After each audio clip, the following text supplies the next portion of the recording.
A big warm welcome to Happy Times and Places, a positively inclined Doctor Who episode commentary podcast in which I, Toby Hadoke, watch a Doctor Who episode selected by a friend of mine and drop in facts, observations, memories, recollections, and try to guess what my guest's favourite thing about the instalment might be. Hello, Toby, and hello, Happy Times and Places listeners. My name is Joe Ford, and Toby and I first came into contact when he recorded one of my podcast episodes about a year ago for Frontiers, the podcast called Hamster with a Blunt Penknife, which is also a commentary podcast. And he enjoyed it so much, or so he tells me, that he came back and recorded another one for Army of Ghost and Doomsday, which he seems to have forgotten about, but it was actually one of my most listened to episodes. So, Toby, go back to listen to that one because it's really good. Yeah, I love Happy Times and Places, and so I wanted to say thank you for providing me with hours of entertainment and for allowing me this opportunity. Right, so the story I have chosen today is the Jodie Whittaker story. I've chosen this because I feel that the 13th Doctor is, or I was about to say underrepresented, but I think it's unrepresented on Happy Times and Places. So I have chosen the Series 12 opener, Spyfall. And I have chosen that because I think that Chris Chibnall has set off this new season on exactly the right foot. It's a globe-trotting, balls to the wall Bond parody. Huge budget, like enormous production value, great twists and turns, like action set pieces. It's pure entertainment, and I think it's something that was neglected a little bit in series 11. So I think he does a lot of things in Spyfall, which kind of ties into the things that I've chosen to rectify that in series 12. I just think this is full of pizzazz and spunk, and it's just a delight to watch. And I think the second episode doesn't disappoint either. So yeah, Spyfall is what we are going to be talking about today. Right, I'm just going to go for this because who needs context? It's an hour-long episode anyway, pretty much. So I'm going to just dive in because I've sort of been putting this off and finding different things to do, and I'm getting behind, and I get scared of episodes I'm not too familiar with, but I've got to do them. So it's a sunny day. I should be out in the garden or doing something lovely, getting some vitamins D and E, which most Doctor Who fans are probably deprived themselves of, rather than. I was berating one of my children yesterday, talking to them on the Zoom, and they're all dressed in black and haven't left the bedroom, and it's exactly what I used to do when I was that age. So I'm pleased that now that I'm older, I actually, I enjoy the benefits and feel the benefits of nice weather. But I'm gonna channel my inner Doctor Who fan by sitting in a darkened booth with no windows, watching part 2 of Spyfall, but in the company of the delightful Joe Ford, who is a beautiful, beautiful man and an excellent podcaster, whose Hamster with a Blunt Penknife in its various iterations is really good fun. If you want a Doctor Who podcast that is, it's joyous and very funny, and probably filthier than I would ever venture to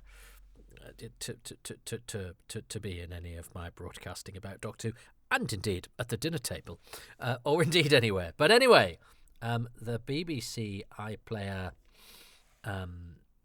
holding image for this. Oh no, I think it's just it's because I've got it paused at the beginning. But it's just goes. It's the American spy running down an alleyway. But it's the silhouetting and the lighting of it just goes to show how beautifully shot some of this modern Doctor Who is. But anyway, I am going to watch Spyfall Part 2 in the company of Joe Ford in 3, 2, 1. Previously on Doctor Who. I'm not sure I like the Doctor saying previously on Doctor Who. I know why it is done, and it's good having the stars. But to me, it's sort of, it points to the artifice, because even though, I love things like Patrick Troughton, that in that Lost Web of Fear trailer or whatever, but that's an interesting curio from the past in terms of the way that I don't. It doesn't really matter, but I think I prefer the gravelly voiced, unknown man previously on Doctor Who. No, he wouldn't do it in American though, would he? Previously on Doctor, I'll do it. No, I'm not angling for a job, I promise. That's not. I just, yeah, I don't. I'm not sure the main actor should do it. It sort of cheapens them a little bit. Do you know what I mean? Even though they're doing it, I'm sure, for no extra money to be really helpful. I don't think it should be the actors, because we're about to see them try and convince us that they're the characters. It doesn't matter. It doesn't matter. But and anyway, if it was an American man, he'd be previously on Doctor Who. Because I've decided all Americans call Doctor Who, like they call Robin Hood. The all-new adventures of Doctor Who. The brand new adventures of Robin Hood. Do. I heard somebody describing this title sequence in not especially glowing terms. It does remind me, the shape of it reminds me, and I don't know if it's because it's the first female Doctor Who, of a sort of X-ray of the female sort of hip region, where the magic happens in that opening. Now I don't know but the bone shape, do you know what I mean? The hips and all the other bits, the bits and bobs, but the bones. I'm not being filthy. I'm talking about an X-ray of the area between the top of the legs and the belly button, I suppose. But it's that sort of bone shape. Anyway, but I wonder if that's just Dr. Freud going, "You're watching Lady Doctor Who. Look, here's a lady shape." Lady shapes. That was a pitch, wasn't it, by Alan Partridge of the things he was pitching to the BBC, the lady shapes, the different shapes of ladies over the years. I do like Alan Partridge. I have a feeling that I have some Partridge DNA within me, which is not a compliment. The lighting in here is very nice. The contrast between this strange world of green light and trees and the real world. And I always like Doctor Who when it does sort of urban thriller, so a thing like a sort of crashing plane and malfeasance that goes to the very top, or something that's inveigled government or whatever is always very much my kind of Doctor Who, because I think I loved it when the X-Files did that, although they ultimately didn't they didn't have huge payoffs to their big conspiracy stuff. And I like Line of Duty, I like anything that has I loved Spooks, anything that has a sort of hint of conspiracy about it, even though in real life conspiracy theorists irritate me so much they make my teeth itch. And there's a lot of half-wittery and sour disposition amongst the world of conspiracy theorists, some of whom friends of mine have gone that way, and they think Joe Biden is a series of actors, and that the New World Order is leaving clues that only clever people like my friend can see, while the rest of us are sheep. And it's a way that seems to me angry and disappointed people try and give meaning to the world, and some try to centre themselves within it. But let's not get into that. But of course, I then do like drama that suggests that those people might be correct. so in a way, it creates them.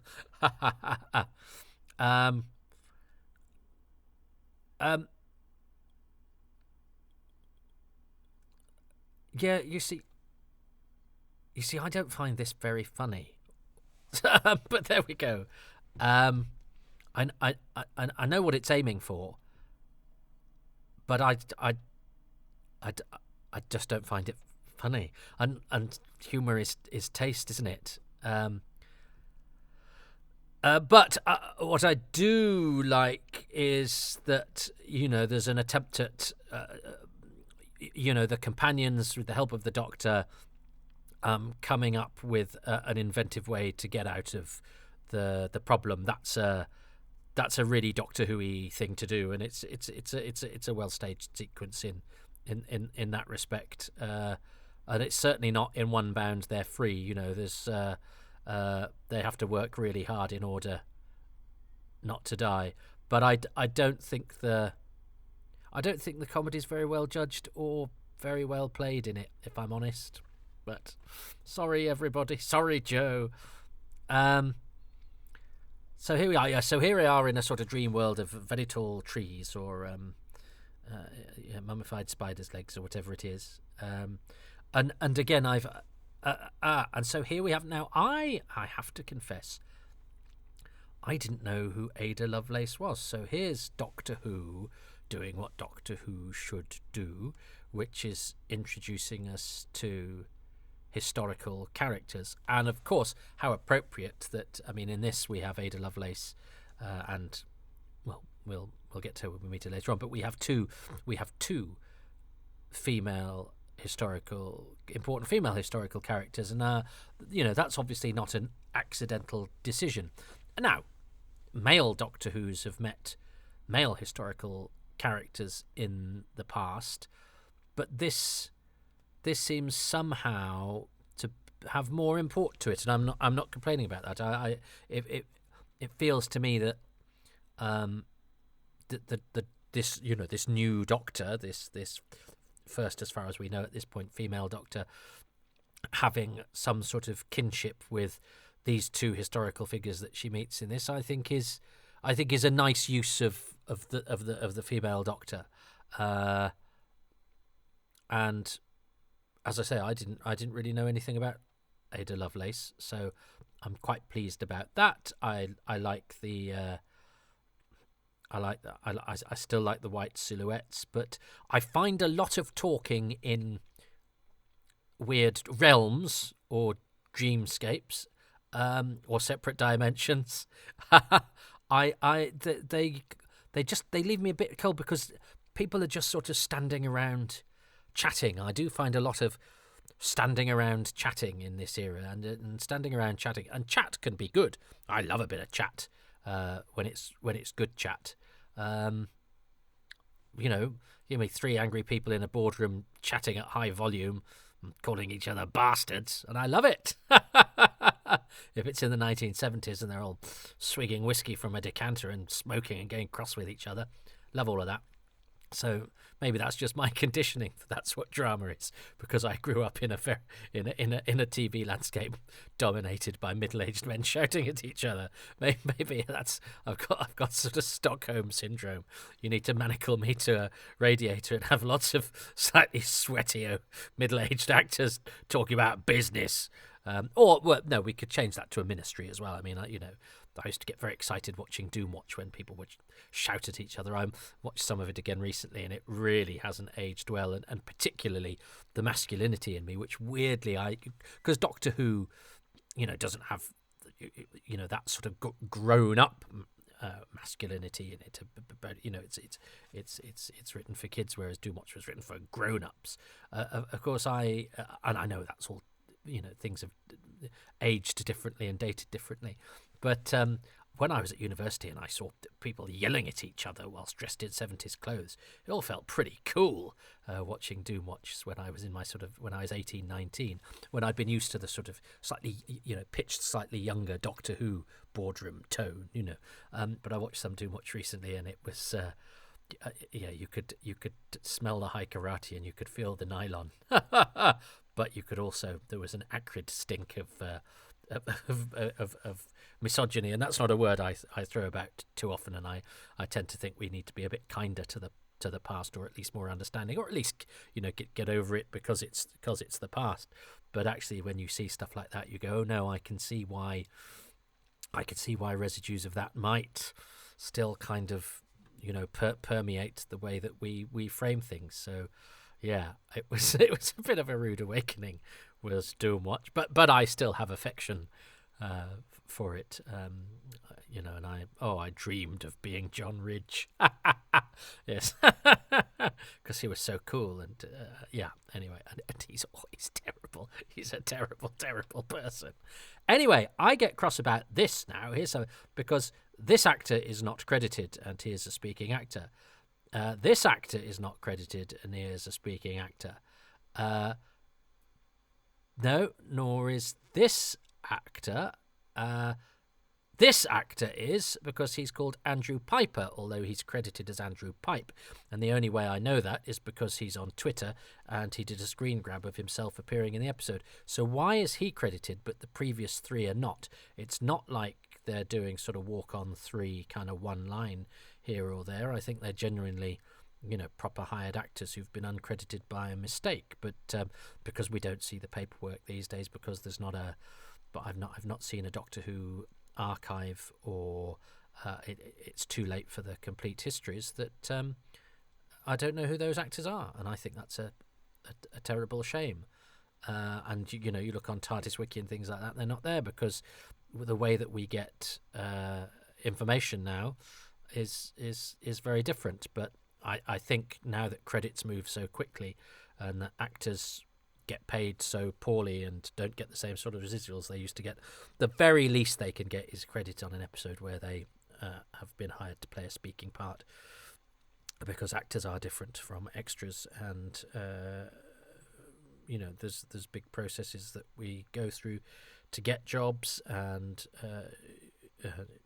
anyway, credit where credit is due, basically. I've talked about this sort of thing a lot. So, and this era is has a well, in fact, not just the Chibnall. Modern Who has a number of areas where that happens, and you had one job, but it's a hill that I'm sure continue fighting on.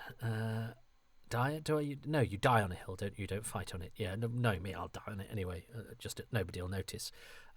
Or I'll die on the hill when it's a cheap, low budget hill, and they really need me to die in order to get to make the hill work. But then when there's a hill that's got loads of money, and you don't have to die on it, you just have to hang around on the hill, and do something fairly straightforward, they'll get somebody else to do it and pay them loads.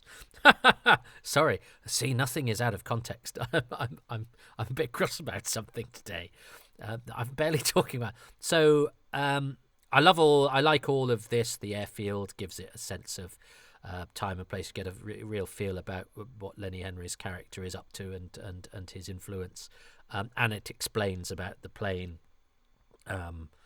In case one didn't think it made sense. So that's all very good. It's nice to see Mark Dexter turn up. He's a very good actor. Nobody really talks about the fact he was in Silence in the Library and Forest of the Dead as the dad. He's the dad that the girl and Dr. Moon are with in the in the other part of the story.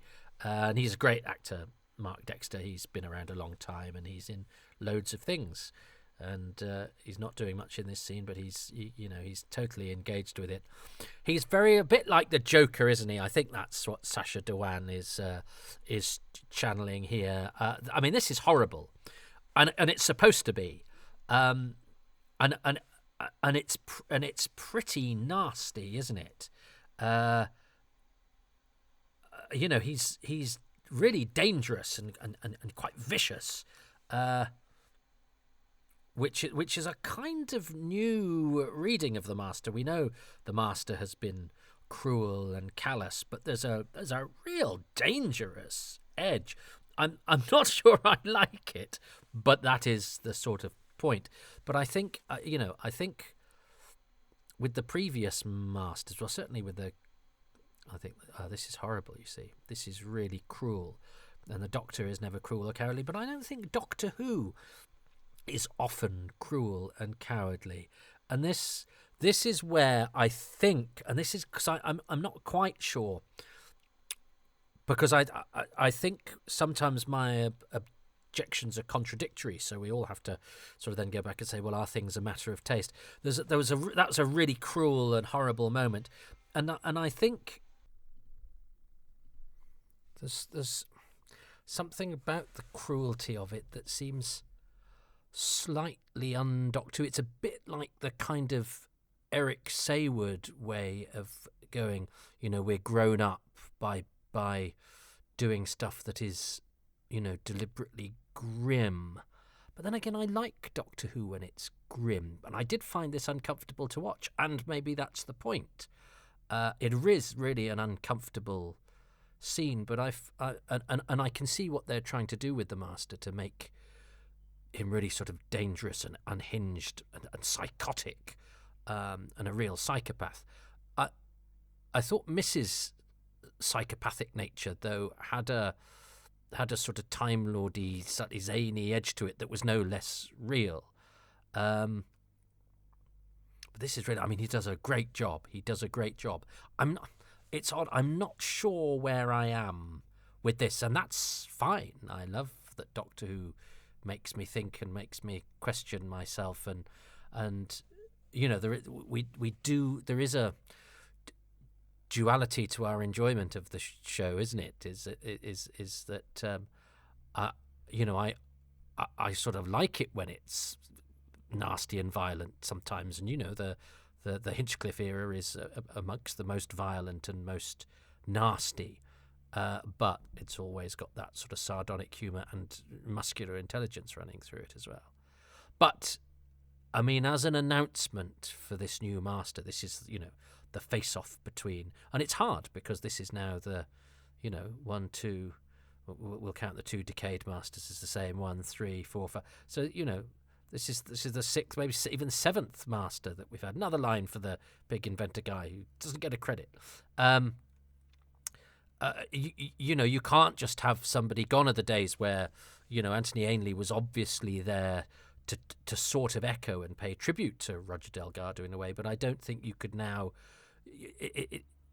And you know, we didn't have videos in those days, so an echo of the old Master was a way of continuing the character. But we've never really done that with a Time Lord at any other point where you go, well, the new version should echo the last version. That's the complete opposite of what we would do, and yet it seemed right to do that with the Master, because I can imagine people seeing the decayed Master for the first time and going, that's a real aberration.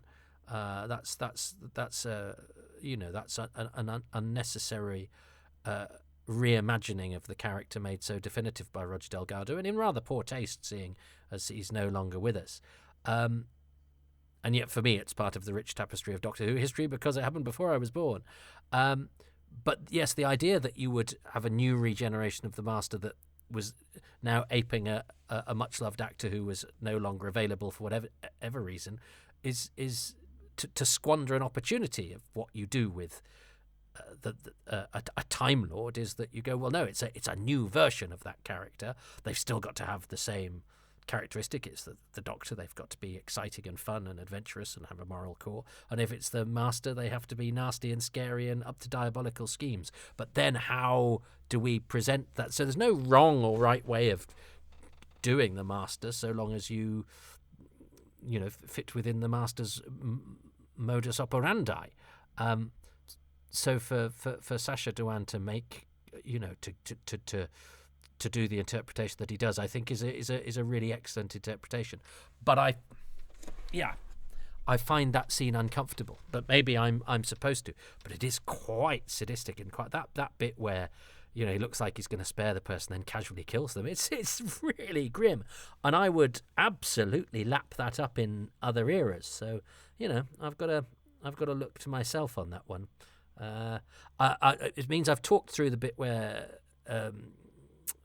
Graham and Ryan and Yaz stamp on their phones and are talked to, by Lenny Henry, which does a little bit ape the bit in Sound of Drums, Last of the Time Lords, where, you know, they're sort of told by the John Sim Master that they're being tracked and traced and have to go underground. I think in Last of the Time Lords that had a real feel of an urban thriller about it. It was like an episode of Spooks with Doctor Who in it, which I think was really successful.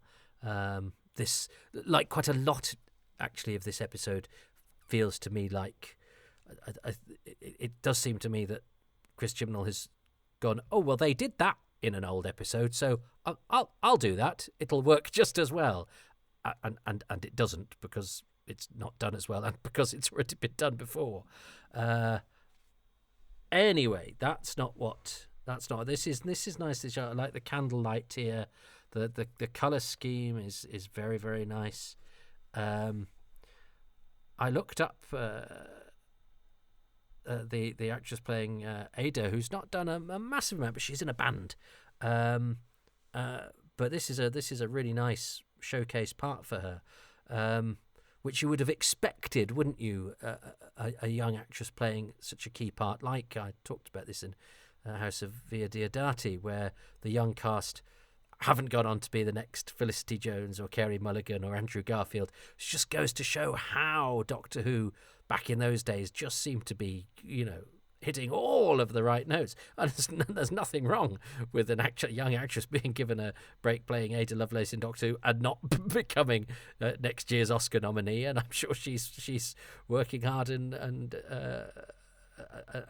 doing great stuff, and it just goes to show that just having a guest role in Doctor Who is not necessarily a passport to world domination. But it did seem like that would be the case for a while.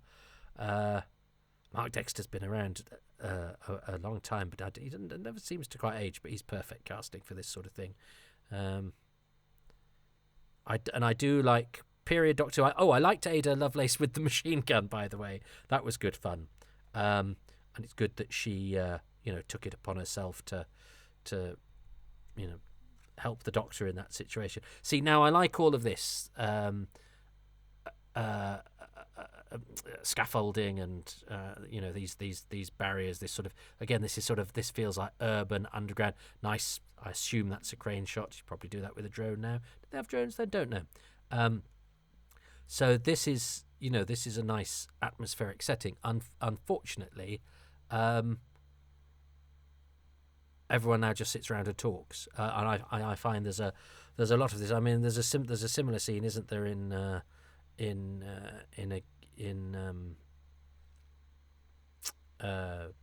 End of Time. Oh no, and there's one in Last of the Time Lord Sound of Drums. But one in Last of the Time Lord Sound of Drums, they get the Torchwood message and the message from Vivian Rook, and there is it manages to make the exposition and the catch up and the exchange of dialogue much more organic, much more artfully seeded in. I do find that there's quite a lot of everyone just sits not only and explains the plot, but also we have moments where everyone needs to sit around and tell each other how they feel. Again, not very artfully worked into proceedings. That's sorry, I'm just saying where I struggled again. But but like that scene with the Master, I am happy to talk myself round as well. But this is all very on the nose. What have we got at our disposal? Well, shall we discuss it? I've got these. It's everyone sits around and talks their way out of the problem. There's I'm sure in other hands, you would exchange this information whilst holding a door shut while somebody else is trying to break in, or whilst you're on the run from something else, or while you're trying to do another part of the plot. Here they've just sort of I just find it's fairly unimaginatively done, and it feels like it's brought the whole episode to a close. There's no furtive atmosphere here. They're all having a lovely time. It's not adding to the atmosphere. It's slowed the pace right down. This is good though. I think the direction here actually in the whole thing has been superb, and I like the urban setting, and I like the companions losing themselves in the the urban desolation. Oh, and now here we are in the Second World War, and again another kind of education to me, and another female protagonist from history, which I think is and I think it behoves us to have programs set in, especially with, as I record this country is undergoing various bits of societal breakdown, shall we say, of a very unpleasant kind, and I think there are huge schisms within our society and lots of very unpleasant communication, and it behoves us to remember that, you know, within a living memory. My mum's 80 now, and she was born in 43, so she was born during the war, so just about living memory. I was talking to Laurie Webb recently, who was Mr. Ollis in The Three Doctors, who was on Normandy Beach as a young man. My goodness, you know, it behoves us to remember that the things that come to us all too easily, division, dishonesty, malignant actions from those in charge or in positions of power, can cause great breakdowns and schisms and terrible things to happen. And so I think, you know, a reminder, you know, World War II iconography was in a lot of the entertainment that was around when I was a kid, and it meant that, you know, you were never too far away from asking those questions or seeing the terrible things that happened in it. This reminds me a bit of, isn't there a bit in one of the, I was going to say the new Star Wars films, but the first news, I don't think that's funny or good, sorry. I know what it's trying to do. It's trying to say, well, he's obviously not a skilled laser shooter, so let's do that thing of having, oh, he manages to kill them all in an amusingly accidental fashion. But one, I don't find that particularly funny, because I think it's a dishonest way of getting your violence out of the way with, and I just, there's something about the man dancing with laser beams coming out of his feet that doesn't look great, and it doesn't sound great, and it doesn't feel great. Sorry. Oh dear, am I going too far the other way? Because now I like this.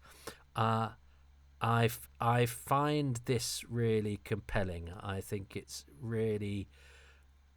I love the fact that it's sort of so petty almost, and I love the way his mum just sort of eyeballs him, and she's not a well-known actress or anything, but she only has a handful of lines, but she has real status within this scene, so it means they're both doing it very well. But I am very much drawn to the idea. I'm drawn to the Larkin, you know, and as the son of parents and as the father of children, I think our familial ties, and we have a fairly functional family of slight oddballs, and we're all, you know, but we all function. Nobody hates each other, but there are, and have been in the past as well, and I've got, you know, huge resentments. I would say I have hugely complicated dynamics with both of my parents. My dad wasn't around, which means my mother bears the brunt of anything that involved a parent who was present, and so I'm, you know, I think it's a base, it's a fundamental kind of motivator, and I like the fact that this, you know, all-powerful tech guy who has sexy sun-drenched parties is actually, it all kind of boils down to the fact that he resents his mum, and then when he's got the power to do so, he sort of takes revenge. That's all to me very human and very nice writing and good motivation. Now this is really interesting stuff, because you know, all this stuff, you know, hiding under the floorboards, this all buys into that World War II iconography, and you know, and we know that stuff like this actually happened, and you know, not hundreds of years ago when people weren't really like us or anything like that. You know, this is only a couple of generations ago. The conditions under which people had to live, and then the bravery that then was required of people. And I've I looked up at the time, and then when I watched this again, you know, I looked up the circumstances of the capture and the escape and she wasn't the only one. There was a group of them, and somebody betrayed them, and they were executed, and these were extraordinarily brave women, and and we're so used to the majority of stories, and understandably so, and of course about because the majority of people who saw action in the Second World War were males of a fighting age. So, and they're the stories that often get portrayed in movies. But Noor Inayat Khan, deserves to be remembered. I think probably deserves to be remembered slightly more than in a children's TV sci-fi show. But I don't think it. I think it treats her with honor and with respect, and shows her to be the brave, gutsy, and obviously remarkable individual that she was. Younger than me, young enough to be my kid now, when she was doing all this extraordinary stuff. And I love that Doctor Who is doing that, and I think it's again quite smart of Chris Chibnall to go, well, if I'm going to have this Doctor interacting with genuine historical characters and crossing different timelines, why not have this trio of remarkable women? And I think I don't think it is. It's interesting that I never consider whether it's acceptable or apt or cheapening of Ada Lovelace or Mary Shelley, because they're farther away. But I slightly worry about Noor Inayat Khan because, well, it's not just because she's more recent, but because obviously she was, she put in fact, in the timeline of this, she doesn't make it for very much longer. And in fact, I think they did film a death scene, didn't they, or certainly a capture scene, which I think they were right to excise because, again, it's that tonal thing. And actually, I think just to find out what happens to her is about that's beautiful shot with the Eiffel Tower in the mirror. That's really beautifully done. That's a clever, subtle visual. The lighting's excellent in this episode. It looks really beautiful. So congratulations. I'm a pacifist.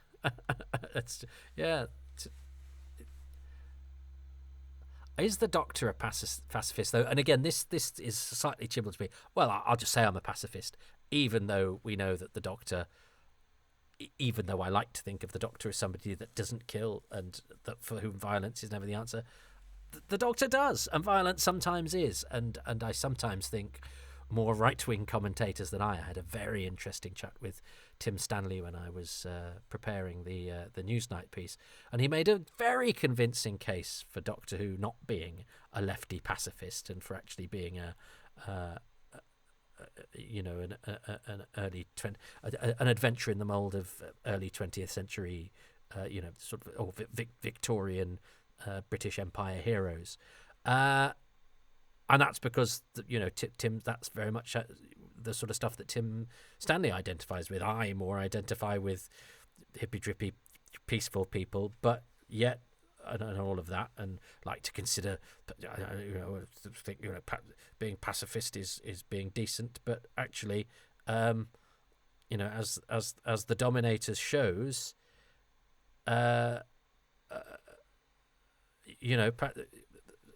if it's all very well to say you're a pacifist, what happens when bad people want to do bad things? You have to stand up and fight. So and again, having the Doctor say yes, I'm a pacifist is a bit like having the Doctor say yes, knives are bad. It's all sort of say not do. It's very sort of basic. I love that shot of I love the red phone box there. So yes, so I'm trying to, without being as I say, without being mean, I'm trying to explain why there are certain elements of some of these episodes that I've struggled with. But even as I enunciate them, it seems to me that a lot of it is to do with personal taste, which is why I always doubt anybody, who's sort of desperate to say, well, the thing I like is objectively better than the thing you like, because it's very hard to be objective. But I do think the writing, the way that the themes and subtexts and adventure are wrought within the storytelling are less artful than in either Moffat or Davis Who. Now, I know there are problems with both of those eras as well, and that for some this sort of very fresh and so where I might say not artful enough, other people might say uncomplicated, fresh, straightforward storytelling. That I was listening to a podcast the other day. Actually, it was the one that Joe was involved in, where everyone was really pleased. They were reviewing Jodie Whittaker's first season and saying, after stories that gave me a headache, and had quite a sort of sardonic, smart aleck kind of humour, they were happier with something that was straightforward, with a Doctor who was just fresh and innocent and joyous and fun, and that it was sort of back to basics, and yeah, so and I'm happy to listen to people who get great joy from this. This is there's something about those. I always think of that great Mitchell and Webb sketch about the costumes that the Nazis wear, and they go, "Are we the baddies?" because they've got skulls and long leather. But the devil gets the best tunes and the best threads, because you can see why puffed up German militarists would enjoy themselves, because it's power. It really is power dressing, isn't it? Which makes Nazi iconography, last very well for science fiction costuming and looks and storytelling, and it reminds me of Starship Troopers, of course, where they're very clever with the way that they make the costumes. Neil Patrick Harris's costume echo the Nazis, and how all these Aryan kids turn out to be from Buenos Aires, and you go, what's going on here? That Starship Troopers is looks like a hugely sort of gung ho all American film, and actually it's a great satire of all of that. That is something that is really artfully done, but also outrageous and over the top and crazy.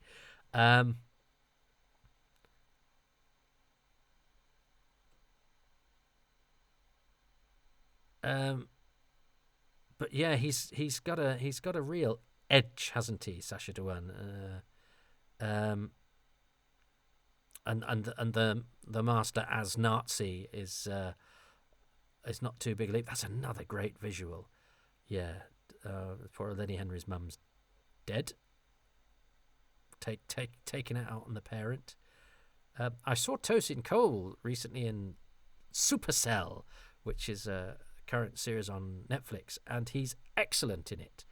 And it's a really good series if you like sci-fi, and that is something where the subtext has been really, very cleverly seeped into the concept and the adventure, and it's a sort of, it's an echo of things going on in society today whilst telling a science fiction adventure.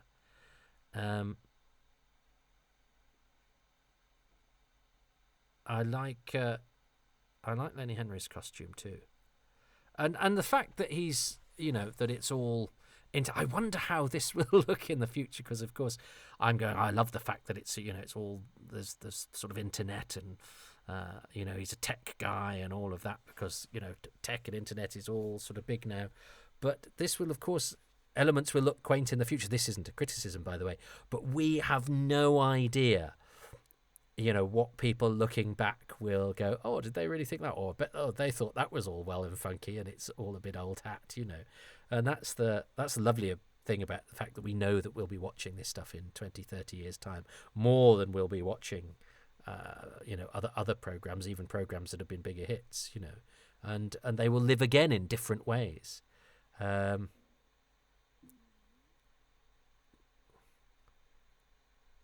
But yes, I didn't really know enough about Noor Inyat Khan, codename Madeline, uh, and I think it's lovely that that Doctor Who has, and I love the fact she's wearing it. She's dressed as what's it called? Listen very carefully. I shall say this only once. From Hello Hello. That is the sort of French resistance. I know she's not the French resistance, but that's the undercover agent in France costume. It really is, and I don't mind it because Doctor Who deals in when Doctor Who is in history, it is a sort of picture book version even of this awful atrocious time that the her beret and long coat tells us exactly what we should know about her, is that she is somebody working slightly undercover in France, and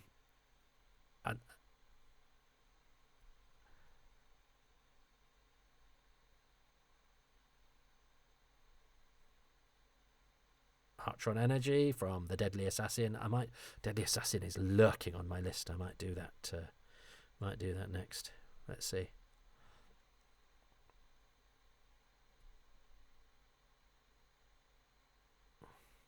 It's horrible, isn't it? That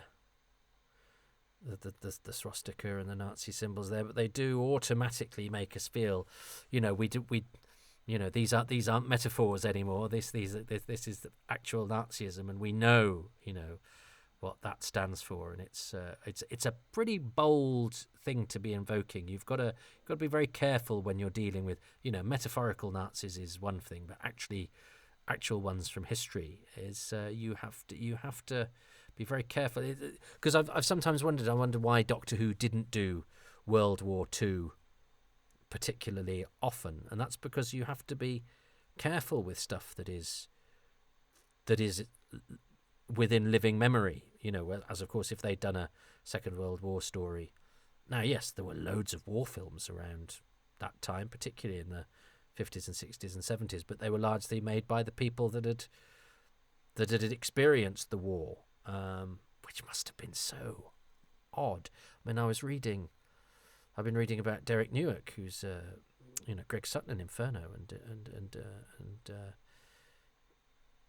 is in An Unearthly Child as well, and he fought in the jungles, Burma, I think. He killed people with his bare hands, and then was an actor, and in those days we'd work with all sorts of people, and all those people that we watch making our programs were people that lived that did that, and then had to get on with their lives and make our funny programs. But as part of that, they had to make loads of films or TV shows set during the period that they'd sort of served in, and then had to go back to their lives.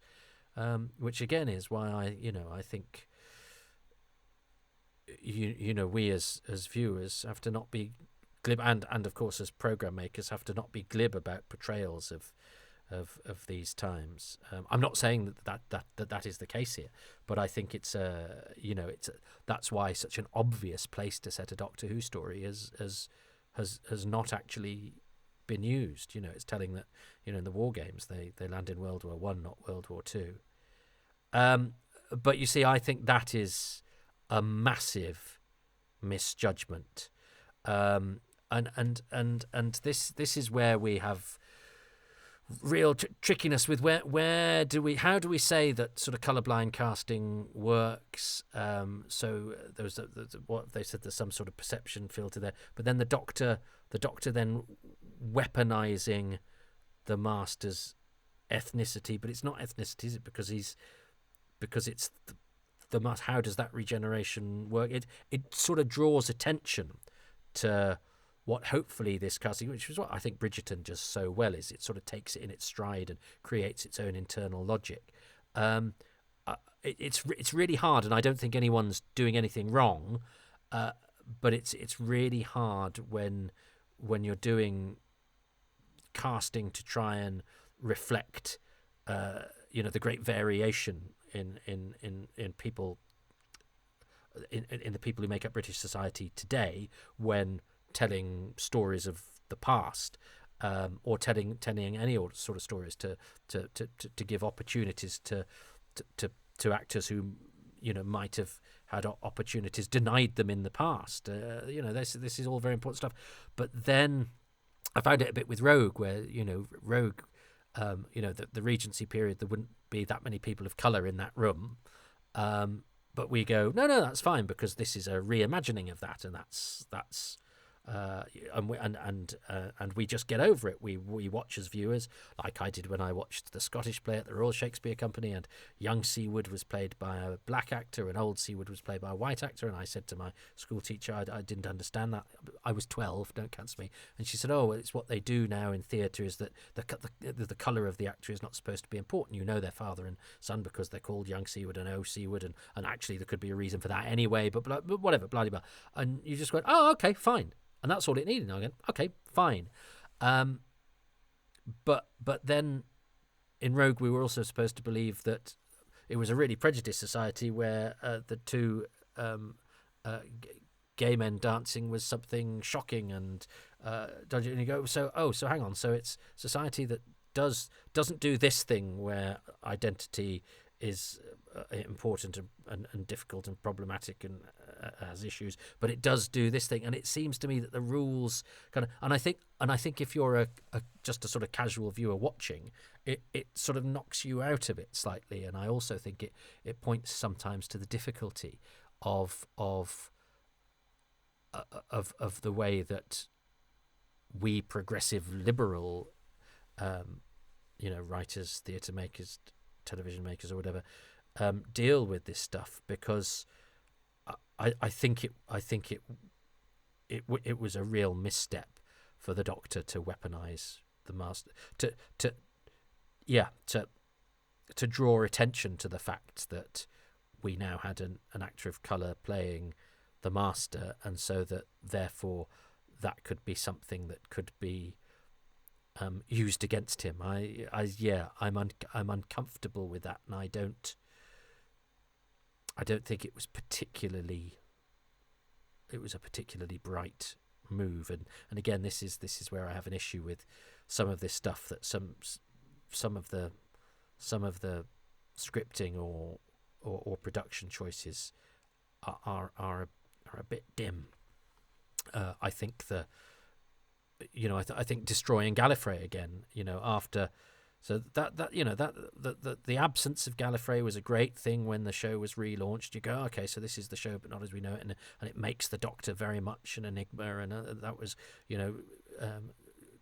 drawn out over the series where it became very important. And then finally, it was sort of decided many years in, oh well, let's bring it back because that will give us another dimension, and Gallifrey is now a thing, and then it's sort of killed off screen here, having already, it's already been, again, it's sort of like, oh well, Russell killed off Gallifrey, so I'll do that, and I'll do it worse, and with less consequence, and I find this era does that a lot, where it will flourish something like genocide, and use it for very little dramatic purpose, for a throwaway line here, or an action within a scene, that actually doesn't then reverberate particularly, or have much of an impact. I just remember thinking when I learned about Gallifrey being destroyed again, I sort of going, that's you're flourishing an ace there, in a point of the card game where you could have equally just used a 4. I've just invented a card game, but that's beautiful shot. That's very good. And he is a bit of a blowhard. So the fact that he's sort of telling them what they're in store for works for me, because his whole motivation is tied in with that. He is a terrible asshole, which means his comeuppance is quite satisfying. But it's odd how he's quite squeamish, isn't he, Chibnall? Chris Noth's character survives twice. Lenny Henry's character survives here. So for that, the cruel. If you're an extra, you die a cruel and rather sadistic death. But the main baddie, can get sort of rather damp squib endings. I like Lenny Henry's comeuppance here in terms of it's a sort of public humiliation. But and here's me saying, what's my attitude towards violence in Doctor Who? But it is more satisfying if the villain gets killed. So, and again, I am aware that is contradictory and slightly hypocritical. Sometimes when as I've said, when I say things before, I am not courting your approval. I am sometimes aware that I might actually think something else in 5 minutes, but I'm trying to react to my instinctual gut reaction to some of this stuff, and to intellectualize it for you, or explain it for you, or contextualize it for you, whilst accepting that I might be completely talking absolute rubbish, or that I might change my mind. And I think as a whole, I think I preferred the first episode of Spyfall, because I really liked the James Bondy spy sort of thing, and I think it's difficult to have this episode have an identity because it moves about so. And there is a lot of standing around talking.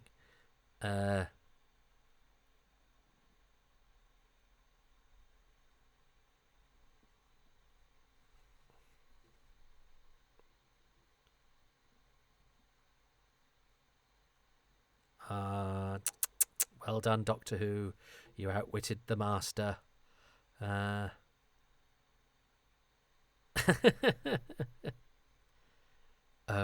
that's a nice joke. And actually, that's an apposite takedown, in that I had alluded to the fact it was about technology and the technology was then turned against the Master. But I think it's a brave debut from Sacha Dhawan. I think he is good. And I think I was talking about this before. You can't have every Master to be a sort of variation of Roger Delgado. Roger Delgado is still my favourite, and I think my next favourite is probably Michelle Gomez, because I think she brought such depth to the part, but also sort of made the psychopathic nature of the Master kind of work. I kind of understood where it came from.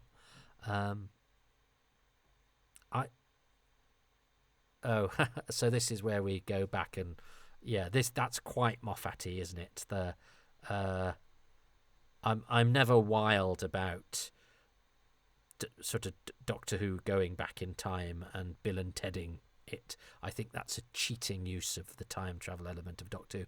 But here it's quite fun, and I like the way that all that stuff is there and Ryan has to follow the signs to stop the aircraft crashing. I think that's all good. And it's rather sad that Noin Yat Khan has to forget Doctor Who. That's really nice. That's very nice. And you kind of, and we haven't been told yet, have we? But the Doctor knows her history, and I think that's quite sensitively done. And as I say, I think it would have been tonally quite crass to have then portrayed what happened to her. I love these period settings for Doctor Who as well. And I love seeing the TARDIS in an old sort of drawing room. It's, again, beautiful lighting and direction. That's quite sad. But that's nice that she said, well, actually, yes, because again, it would have cheapened Ada Lovelace to have said, oh, she only found it out because of Doctor Who. That's, again, you have to be quite careful when you're invoking historical characters, because you don't want Doctor Who to be taking the credit for great advances of interesting people. I mean, it doesn't matter because it's only a fiction, and hopefully, what this does is that it would make people, kids go and read and find out. Well, or grown-ups. I read about both. Yeah, you see, this just seems to me to be a less satisfactory rerun of something that's gone before. We have it with the, in War of the Sontarans, where we get a replay of the Christmas invasion. It just seems when you're not made that many episodes to be cut. There are certain types of story you can do over again, but taking the same sort of scenes and tropes and actual events, and especially as this was an event that happened that had then been reversed, to then sort of reverse it back again, which is a bit my sort of objection to bringing the Master back so quickly, not because of anything Sacha Dhawan had done, but because that had been done so well. It just seemed to be a bit sort of crass. The lighting is great in this. The lighting is very good, and I think even this TARDIS set, which I'm not wild about. He's doing William Hartnell there. I like the fact he's doing William Hartnell there. And I like these hologram sort of TARDIS messages.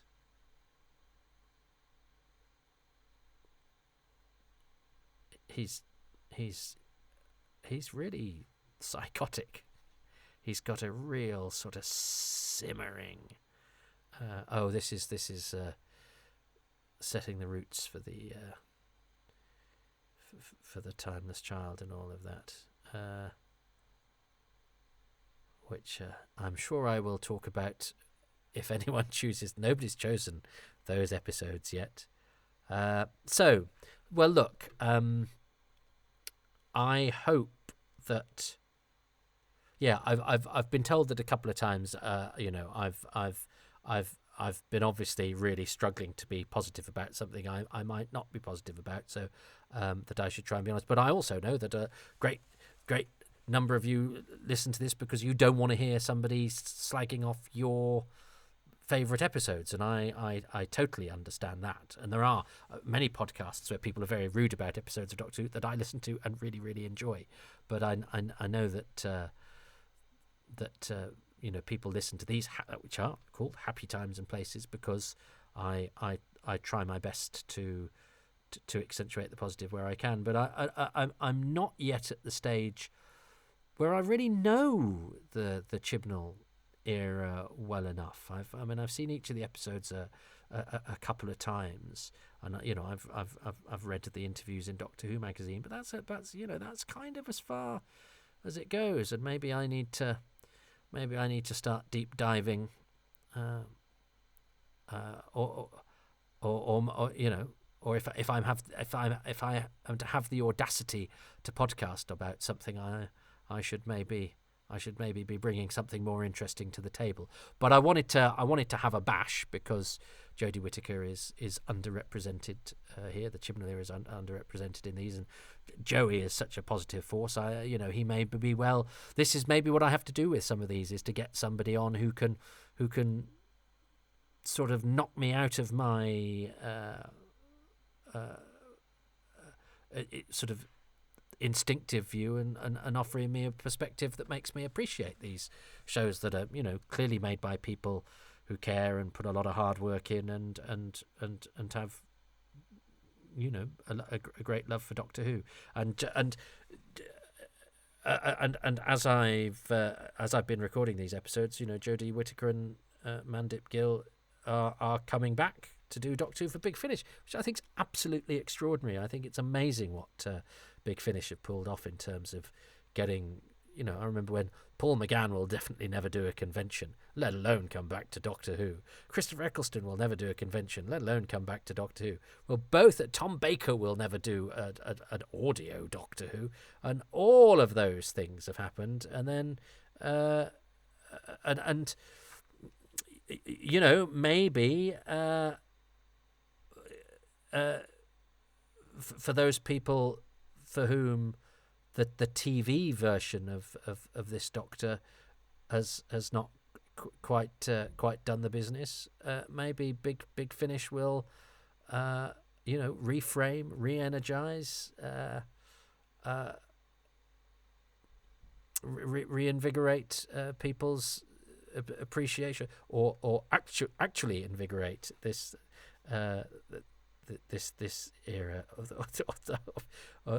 Although, as I say that, Orphan 55 has just loomed. So look, I really don't want to rain on anybody's parade, but I come to this. I've had quite this week's been a bit of a ball ache for many reasons in Hadoke Towers, and so maybe my mood informs that as well. I have genuinely tried, but I did have ringing in my ears, the odd correspondent saying, "Look, it's all right to sometimes surrender to your instinct if it's to not be over the moon about something." You didn't want me going, "Oh, I like that badge. I like his haircut," or whatever. So I have to choose 3 things about part 2 of Spyfall that I like. Well, I really like.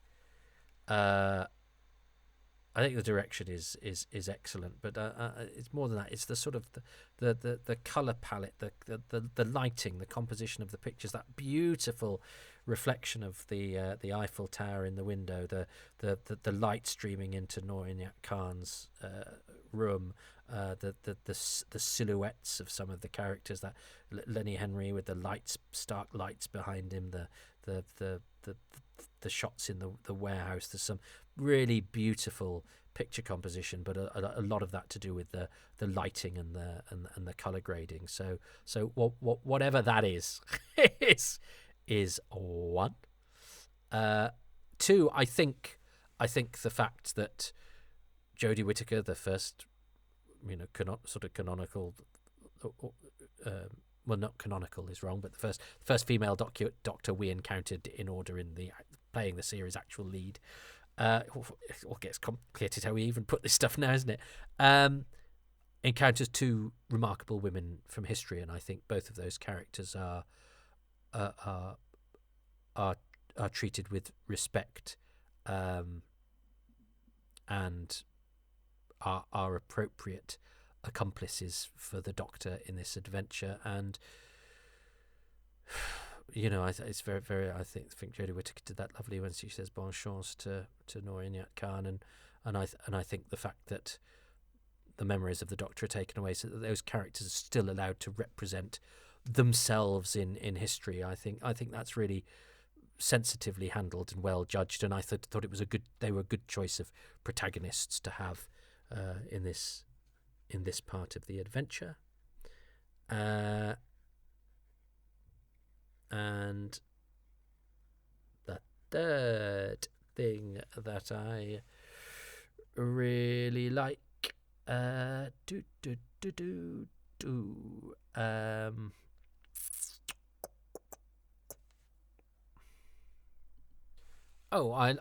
think it's got to be that Lenny Henry was motivated by hate for his mother. I just thought, you can have all that sort of highfalutin spacefaring stuff, but that I think got to the nub of and people can do terrible things for the most sort of straightforward of reasons. And I thought, and I actually thought the actress did a really lovely job of that sort of inscrutable sort of face-off that she did. And I thought Lenny Henry conveyed well the fact that, there's a sort of spiteful childishness behind that facade of, power and innovation and money and wealth and all of that sort of stuff. And I thought that's a really, that spoke to me, I think, about, the banality of evil in a way. And I thought it was well rendered, and it was also quite witty. It wasn't played for laughs, but there is something quite funny about bloke whose first thing he does is wheel his mother out and take revenge on her. I thought that was good. So those are my 3 things. What has lovely Joe Ford, lovely Joe Ford said about Spyfall Part 2? My first thing for Spyfall Part 2 is it's more of a tone than anything. And again, I'm going to mention Series 11, which I think was very worthy and thoughtful and intelligent, especially episodes like Punjab and Rosa and It Takes You Away. But it wasn't a lot of fun, it was kind of worthy.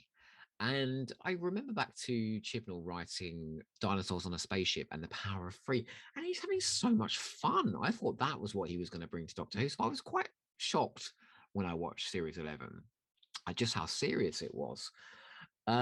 He's having a lot of fun with Spyfall, leaning into the tropes of the Bond movies.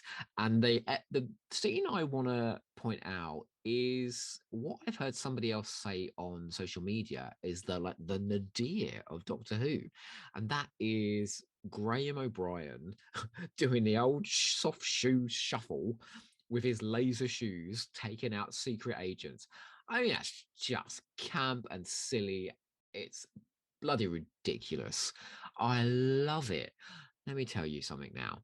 Life, yeah, as an adult, can be very serious and a bit underwhelming. All right. Anything that taps into that excitement that you got from Doctor Who as a child and laser shoes, come on, laser shoes?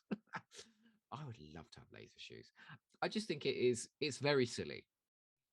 Let me tell you, Doctor Who has been very silly for 60 years, a lot of it. And I think this is silly. It's just pitched at the right level. And yeah, I was laughing my head off. And who better than Bradley Walsh to deliver something as utterly ridiculous as that? I love that scene unapologetically. Well, I love you unapologetically, Joe, even though I hate that scene and think it's awful. And isn't that good? And maybe this is what we must hope for in some of these episodes, where isn't it lovely to have, because he makes a very convincing case, and he's a fine and insightful advocate, but just coming from a different place and receiving things in a different way. And I have to say, I do have sympathy with the observation that Doctor Who can sometimes be too serious, and I think my love for Doctor Who has in the past suffered from being too serious. That whenever and I see it now in some commentators online where people get sort of very angry about Doctor Who should be, because Doctor Who is silly. The whole point of Doctor Who is that it is silly, but it is whether you enjoy the silliness and you let it coexist with the utter deadly seriousness. And sometimes it's serious intent of social commentary or emotional truth, and sometimes it's serious intent to be horrifying and thrilling and all of those things. But it never shies away from its ridiculousness, because actually you can't, because one, you get too po-faced, and there's nothing worse than po-faced science fiction. There's nothing worse than things where everybody's from a dynasty of this and a dynasty of that, and they've got apostrophes in their names, and they all stare at each other very seriously, talking absolute rot about something some writer's very pleased that they came up with, that's all deeply serious and po-faced and boring. The reason I like Doctor Who is because the hero, the Doctor, is fun and exciting and really good to be with, and sometimes the show does crazy things and goes, yeah, so what? So Joe is saying nothing that isn't out of and my argument's arsenal, if you like, for why Doctor Who is the show that it is, and its sense of humour is really a part of it. I just don't think that's executed in a particularly witty and funny way, but that's because I'm a terrible old snob, and maybe I should get. And certainly my enjoyment of Doctor Who, and some Doctor Who that I didn't like back in the day, has improved as I've got older and got over myself.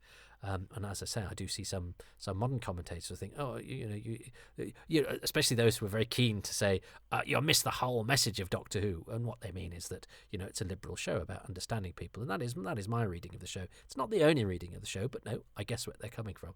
But I'm coming from the same place. But I do also think, but the other message of the show is get over yourself and stop being so serious and certainly sanctimonious, because the show is about nonsense and fun and silliness too.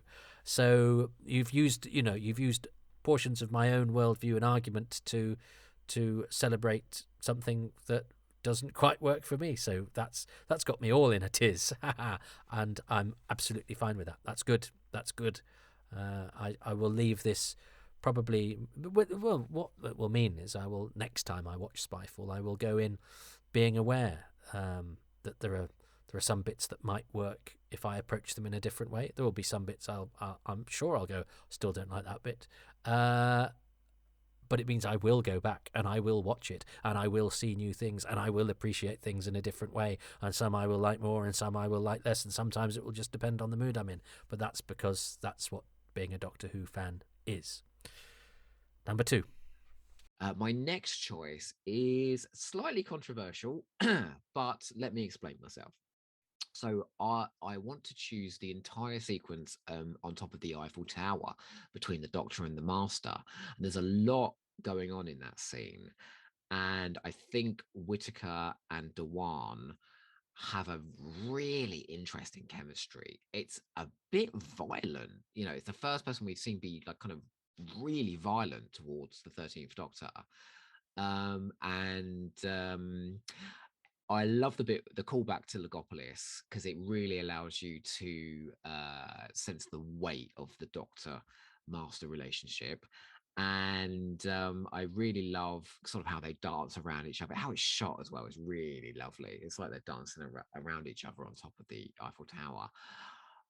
But the moment that really stands out is the incredibly shocking moment where the Doctor reveals who the Master is to the Nazis, and he is taken away to probably suffer terrible punishment. It's an appalling thing that the Doctor does. Absolutely appalling. And I want to make that very clear that I am not saying that the Doctor doing that is a good thing. I think it's shocking. But the shock of it kind of made me sit back in a way with Jodie Whittaker's character that I haven't before, because she was doing something so revolting.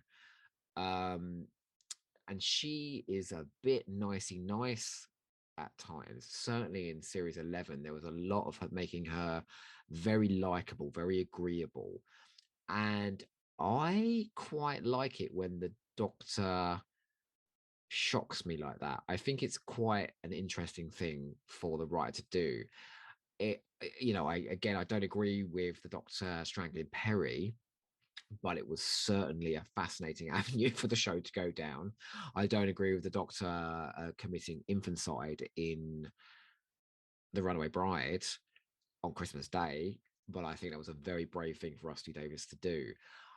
So I don't like any of these moments. I think it's appalling what she does, but it adds a shade to her character that is more interesting.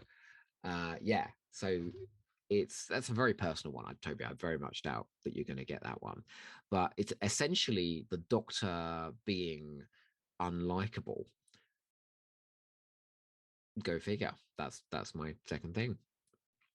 I quite like it when my heroes make me feel a little bit uncomfortable, but what she does is absolutely appalling. So it's a bit of a catch-22, that one.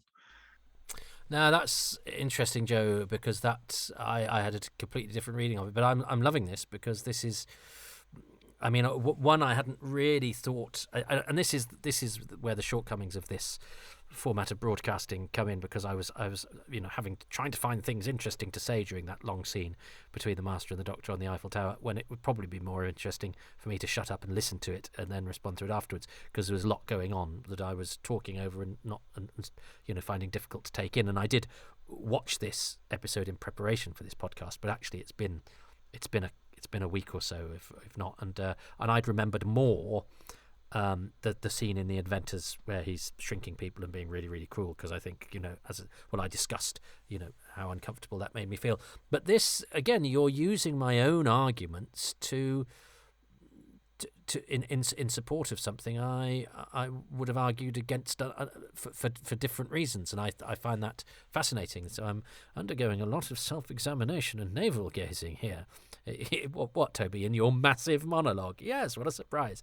But because I get very cross with people who respond to, again, lots of modern commentators on Twitter, usually sort of cross people who want to tell everybody off, who sort of say, "Oh, you're telling me that this character did this, and therefore the writer thinks this." No, the writer is giving the character this thing to do. That not everything you give your characters to do in a script are you necessarily approving of. It's like on Twitter, when people say tweets do not represent my company. The dialogue I give my characters doesn't necessarily say what I think, and that includes the Doctor. And we know the Doctor's often done things that we're supposed to actually call into question.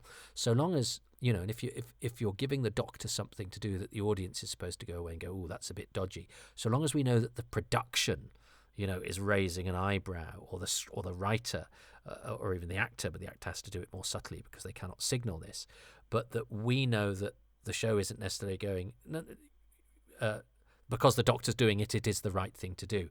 Now, there's nothing, unfortunately for me, in a lot of the writing that suggests to me that tricky moment that Joe explained away so well there, and has made me reconsider it. And I will,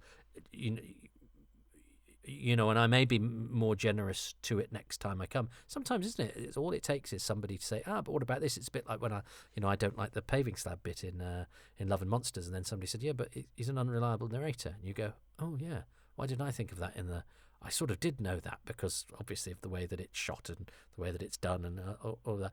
But because I don't like the paving slab bit, I've sort of blinded to that by my dislike for it to sort of look generously on it in a way that makes me go, oh no, okay, yeah, of course, yeah, that's part of the whole thing. So, but that said, I don't think there's any. I think there are so many areas where the writing hasn't been smart that I'm less inclined to think that this is a smart piece of writing where the script is going, well, we're making the Doctor do this and we are supposed to be uncomfortable with that, rather than I think I'm uncomfortable with this because it's a major misjudgment. Now, that is all about what feelings we have about, or one has about the writing or the characterization or anything. And if you are inclined to be less generous about it, like me, you will go, well, that was a bit of a poorly judged sequence, whereas Joe comes from with totally different stimuli and comes in and goes, no, this absolutely speaks to me, and the uncomfortability, the uncomfortableness is the kind of the point, and I'm prepared to be persuaded in that direction. So maybe as I say, that's what this is that maybe you have to listen to me moaning for an hour. I don't think I did moan for an hour. I think I tried to be. I don't think I was ever deliberately unkind or spiteful, but I had to try and as I say, I had to try and couch my feelings in the reality of my reactions. But yeah, maybe that's why you have to listen to me moaning for an hour, and then somebody comes and goes, no, Toby, get over yourself. This works because of this, and this. And I found Joe a stunning advocate for, again, interestingly, the two bits that I was particularly critical of. So isn't that fun, everybody? Isn't that fun? Is it fun? I don't know what it is, but look, hopefully it's better than listening to a bad song while you're having your run or walking your dog or on your way to work. I hope that's all I can hope for. I'm better than a bad song. There we go. What's Joe's third thing? I hope he doesn't do it in the form of a bad song. Okay, and my last thing is Ada Lovelace, who I think is somebody I knew nothing about, and it's leaning back into Sydney Newman's idea of Doctor Who educating. So I found out quite a bit about Ada Lovelace because of this episode, and then I went and read online and learned more.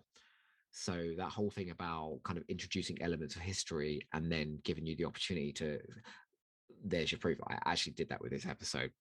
And the reason I chose Ada as well is because I think the Chibnall era spotlights fascinating, important women in history, which is something Doctor Who has never really done before.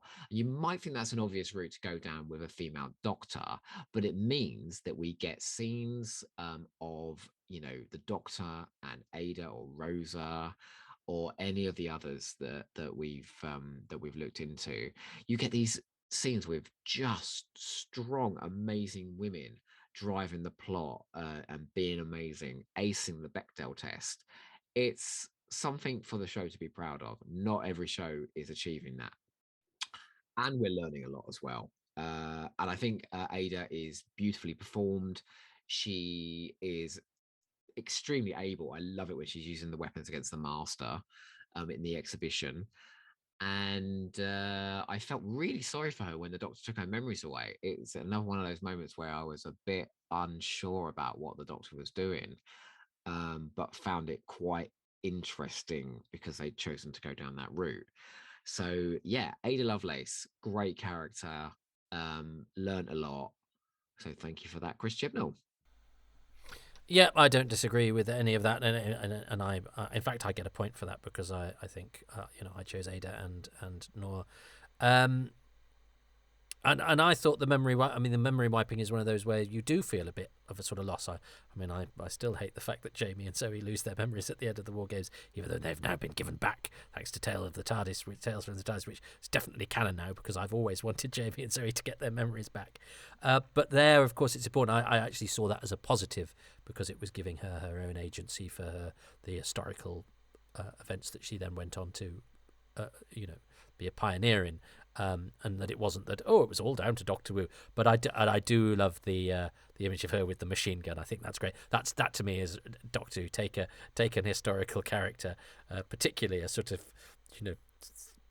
a sort of slightly demure female historical character, and have with a sort of cyberpunk machine gun to undermine the most dangerous villain in the universe.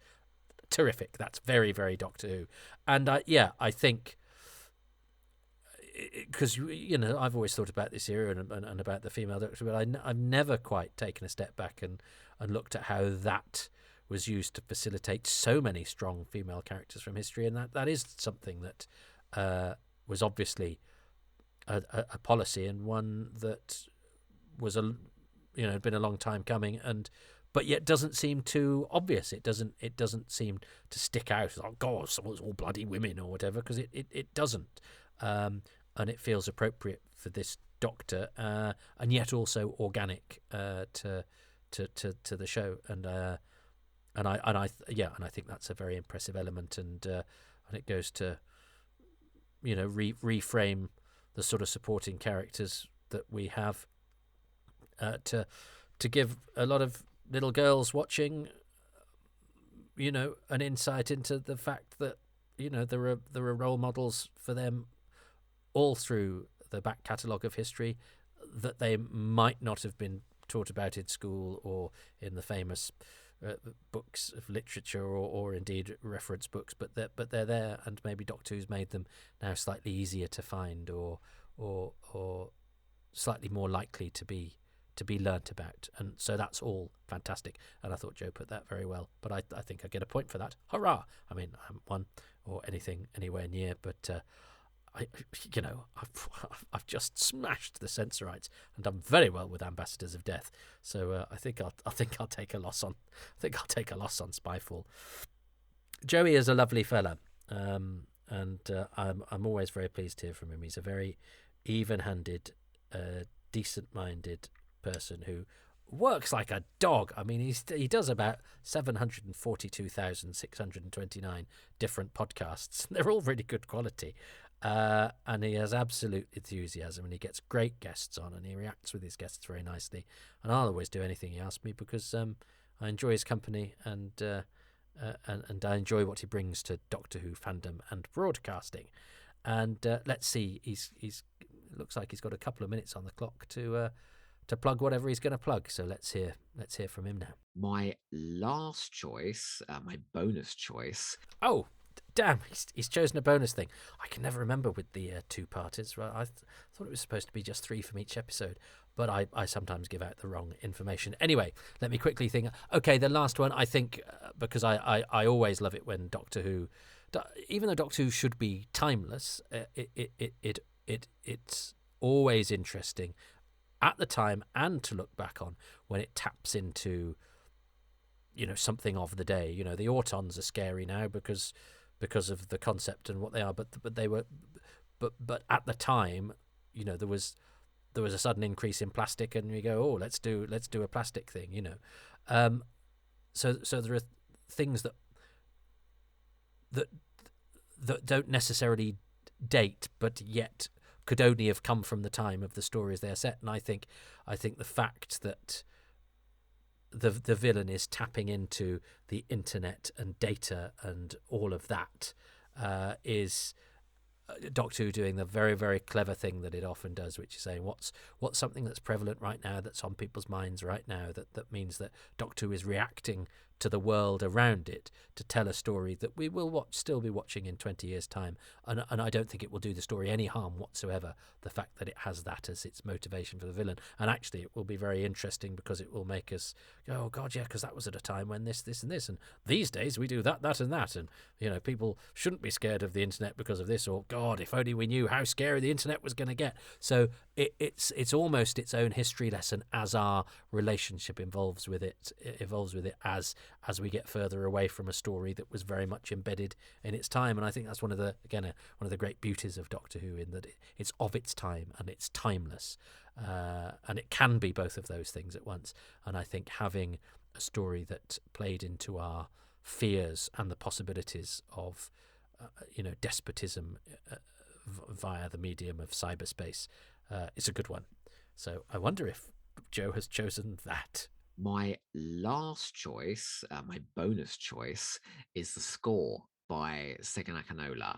And that's probably a bit of an obvious one. But I think in series 11, there's a kind of leaning into it being ambient music, and less intrusive than what Murray Gold was bringing out before. And I think Akinola as well, when actually I can raise my game a bit here. Not that the music is bad in any way, I just don't think it's quite as apparent. And so what you get with Spyfall is this amazingly hummable and exciting like Bond pastiche score. So the bit where they're going to casino is really fun. The crazy sort of dynamism as they're on the motorbikes in the vineyard shooting away, sorry, Lenny Henry shooting away at them. And in particular, the Spy Master theme that plays, various bits of it play throughout episode 1, and then it all culminates in the Master reveal and the cliffhanger. And it is one of the best pieces of Doctor Who music ever. It starts slow, it builds and builds and builds until it is dynamic and dramatic and explosive, just like that plane. Go and listen to that on YouTube. It is a phenomenal piece of music. I think Akinola really raises his game in Series 12, but I think his best score comes in Spyfall. And that is my bonus choice. And that's 3 apiece and a bonus choice. And that is me out. Anything else you need? Let me know. Ah, well, there we go. Well, I will plug Joe's Hamster with a Blunt Penknife podcast, which is always great fun. And I particularly have been enjoying recently the Strictly Come Hamster, where people sort of vote in and advocate for their favourite stories of a season and have a big old argument. And some of these go on for hours, and they're great for if you're doing the garden or you've got a long walk or something like that. And Joe is always such an enthusiastic. I mean, he's a bit rude, but I mean everything. You don't have to be all that rude for me to find you a bit rude.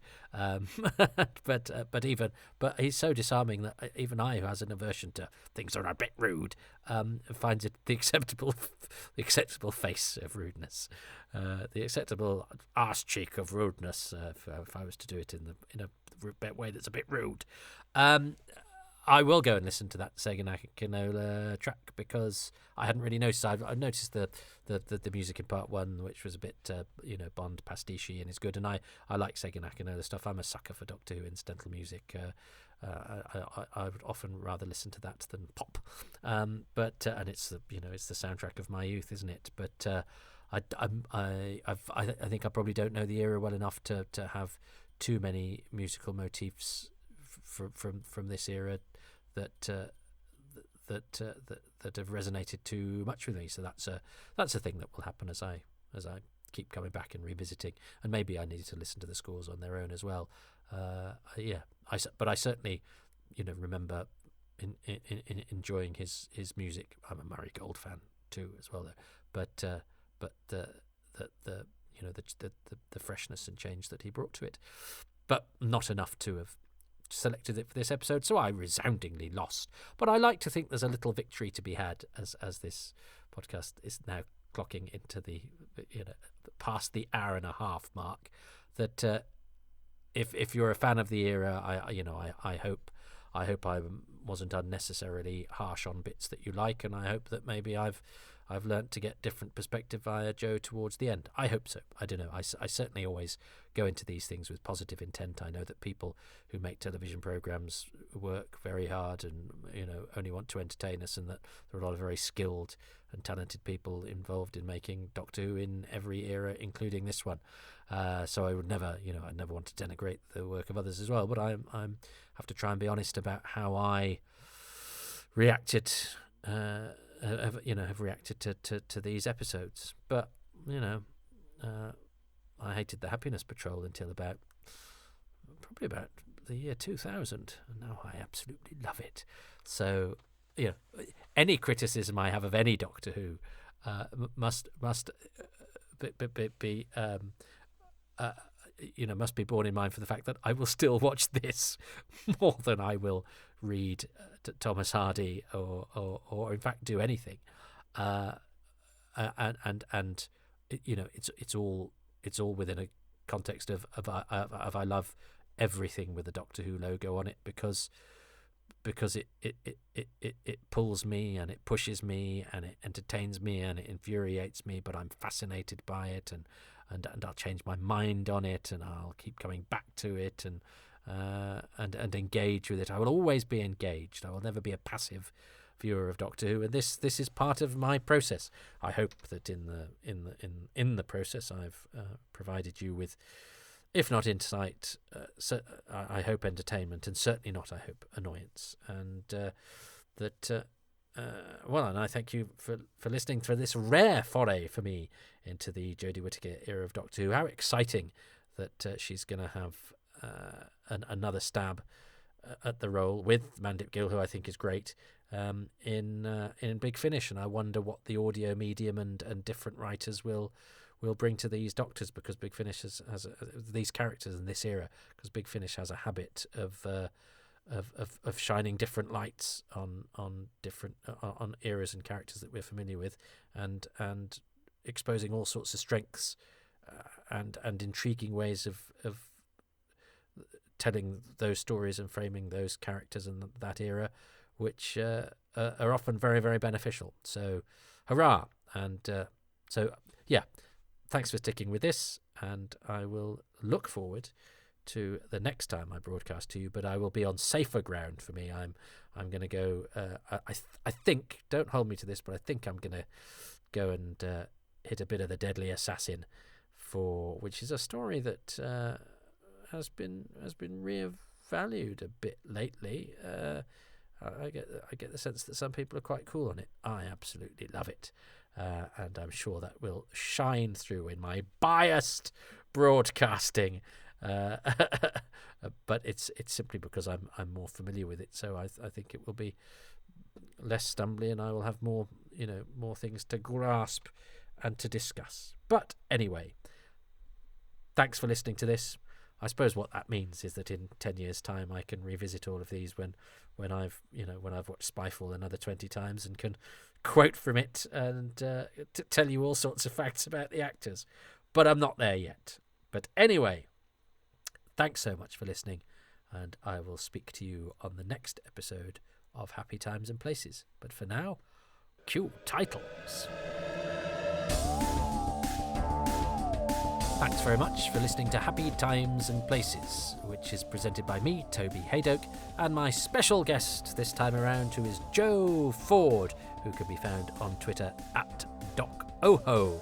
I'm grateful to Joe and for the patrons who make these podcasts possible, and they include Ruben Herfindahl, Peter Burns, James Curray Smith, Peter Harness, Ronald Hayden, Rob Leonard, Christopher Meredith, Gavin McLean, Richard Straw, Neil Tate, Nick Tedstone, Stephen Moffat, Tim Arding, Nigel Bromley, Paul Cook, Richard Chalk, Peter Chamberlain, Grant Davidson, John Deere, Chris Duncan Kelk, Paul Dunn, El Pandras, Susie Ferguson, Jason Gorman, Siobhan Galichon, Paul Harris, Chris Hyam, Ian Key, Joe Llewellyn, Philip Marsh, Nathan Martin, Roland Moore, Rick Moran, Kevin Murdoch, Graham Knott, Adam Parker, Barry Platt, Risto Matti Sarillo and Frank Shales.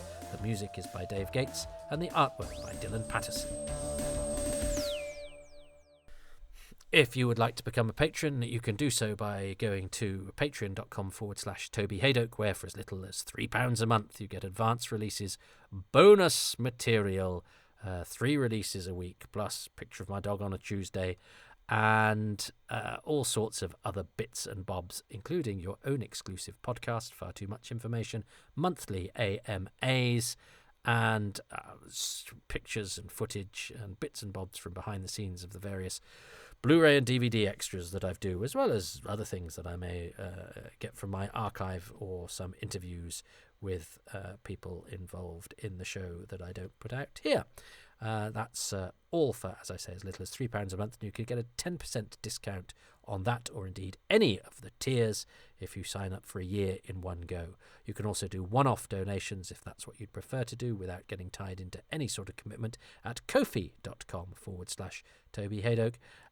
Or if you want to assist without having to make any financial contribution, and I totally get that, I am just grateful to you for listening, you can go to Apple and iTunes and Spotify and Patreon and all the places that you get podcasts and give these a 5-star rating and like and subscribe and give a few lines of review, and that really helps to enable other people to be made aware of these who might not.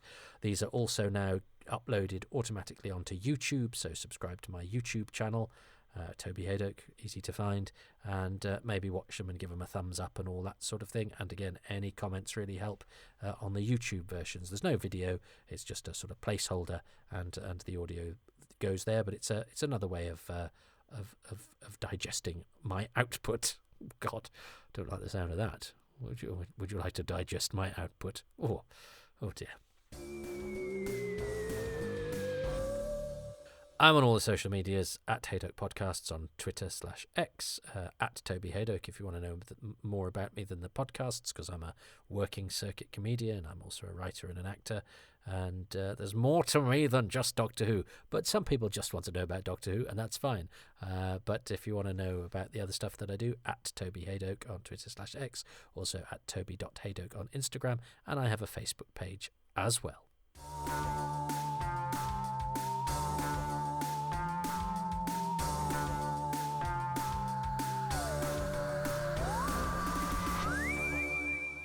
I think I've been quite long enough on this one, but my sister is staying right now. She's about to go on holiday, and I asked her, because I remembered her and her daughter watching new Doctor Who, and this was quite a surprise, because obviously I was brought up in the shadow of I was the only one that watched Doctor Who, and it was a bit of a joke, especially when you've got older brothers and sisters.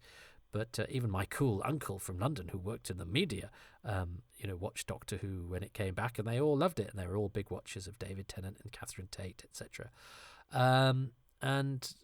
But I knew my sister didn't watch it anymore, and I'd wondered if she'd been drawn to watch the Jodie Whittaker era, because my sister's very strong on women's rights and all of that sort of thing, and whether that had been something to lure her in. And also, she was at college with Chris Chibnall. In fact, I saw Chris Chibnall in a production of Bent by Martin Sherman.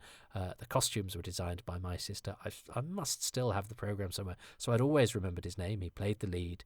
And when I saw his name popping up on things, I'd missed that he was the guy on Open Air for some reason. But his name started popping up on things, and so I knew quite late. I discovered quite late that he was a Doctor Who fan, and she never told me at the time. But yeah, it's weird how Doctor Who does pop into my life, sometimes forward, sometimes backwards. But of course, there are loads of other people my sister went to college with who had nothing to do with Doctor Who, so it's the only one that sees the patterns. But nonetheless, she could have gone to college with nobody who had anything to do with Doctor Who at all, let alone be its showrunner. But anyway, she said, she watched Eccleston, watched all of Tennant, watched a bit of Matt Smith, but she said she got a bit bored when it became the Amy Pond show, and where stories were really complicated and had long arcs that were then resolved with lots of lines that she didn't understand. Watched a bit of Capaldi, but then came back in to watch when David Tennant returned. But she mentioned Neil Patrick Harris, so maybe she watched the third of this. Yeah, so she watched The Giggle. She definitely didn't watch on Christmas Day because I was there with the family and had to sneak off. But now wasn't into it. So that's that, and that to me, it seems to me to be the sort of a lot of my sort of friends and family and casual people who watched Doctor Who and were certainly more into it than I would ever have dreamed they would have been when the show came back. But that seems to be my sister's story. Seems to me to be the typical path taken, and I wonder what historians will make of that. And I'm sure you'll all now bombard me with different stories and different people with different attitudes. That wasn't a scientific survey. It was when my sister said it to me. It just seemed to me to be familiar to other stories told. I say that simply because I'm here and my sister's here, and it's a relatively it's a bit of perspective that is what the post credits real end, only for the most long suffering listeners who tune in for a bit of post credits, whatever this is, have got. And that's what you got this time, and I hope you liked it.